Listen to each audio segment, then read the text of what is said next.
दीक्षु कुकरेजा जी, अच्छा ये भी एक प्रॉब्लम है कि लेसन अगर आप ले भी लें तो आप उसके बाद की तैयारी करते हैं। आप ये नहीं सोचते कि पहले कुछ इस तरह की प्लानिंग होनी चाहिए, वो इतनी ठोस होनी चाहिए, वो ऐसी कमजोर नहीं होनी चाहिए कि इस तरह की तस्वीरें सामने आने लगे, इस तरह से भयावह तस्वीरें आए। बिल्कुल ठीक कह रहे हैं हिमानी, जो आपने तस्वीरें दिखाई हैं सच में रोंगटे खड़े हो जाते हैं देख के। और इतनी दुख की बात है कि हम ये नहीं रियलाइज करते कि जो नेचर है उसको हम क्यों ह्यूमन एरोगेंस में मानते हुए हम उसको कंट्रोल करने की कोशिश कर रहे हैं। तो जो क्लाइमेट चेंज की भी बात हो रही है, क्लाइमेट चेंज के पीछे कौन है?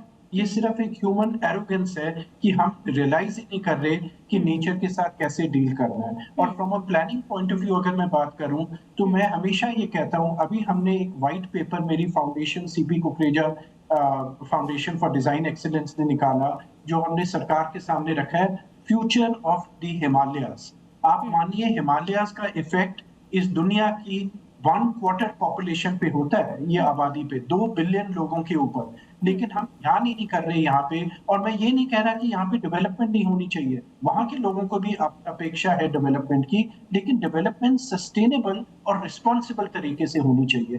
तो जिस तरीके की पॉलिसीज हैं, जो हमारे वहाँ की बिल्डिंग बायलॉज है, जो प्लानिंग नॉर्म्स हमारे, मैं इनकी भी बात करूं, अगर जो हमारे 13 प्रदेश और यूनियन टेरिटरीज हैं हिमालय से लगते हुए, तो वो इस तरीके के आर्केक सिस्टम्स हैं। हमने दिल्ली जैसे शहरों से, प्लेन से उठा के वो पॉलिसीज हम माउंटेन्स में लेके जा रहे हैं। माउंटेन्स में कोई पॉलिटिकल बाउंड्री नहीं होती, जैसे आपने कहा जो नेपाल में हो रहा है उसका डर, अब यूपी और बिहार में उसका क्या इफेक्ट होगा, आप उसकी बात कर रहे हैं कि कोई सीमा नहीं है ऐसी। आप बिल्कुल ठीक कह रहे हैं, कोई एडमिनिस्ट्रेटिव या पॉलिटिकल सीमा नहीं है हिमालयाज की।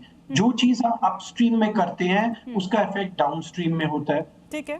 जो चीज एक वैली में अगर कुछ कंस्ट्रक्शन होती है उसका इफेक्ट जाके अगली वैली में भी फील किया जाता है। तो बहुत आवश्यक हो गया है कि पहली चीज हम अपने बायलॉज को एनवायरमेंट फ्रेंडली तरीके से कॉन्टेक्चुअल बनाते हुए हिमालय से वो क्रिएट करें।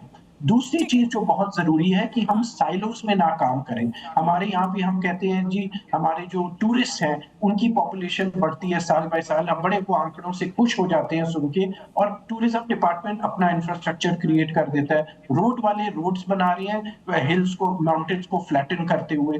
टनल्स हम बना रहे हैं बिना सोचे समझे कि जी हमने आधा घंटा 1 घंटा जर्नी का बचा लिया। क्यों बचा लिया? क्यों इतना आवश्यक है वो बचाना?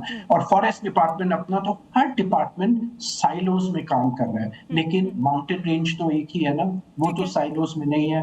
तो planning has to be thought through in totality.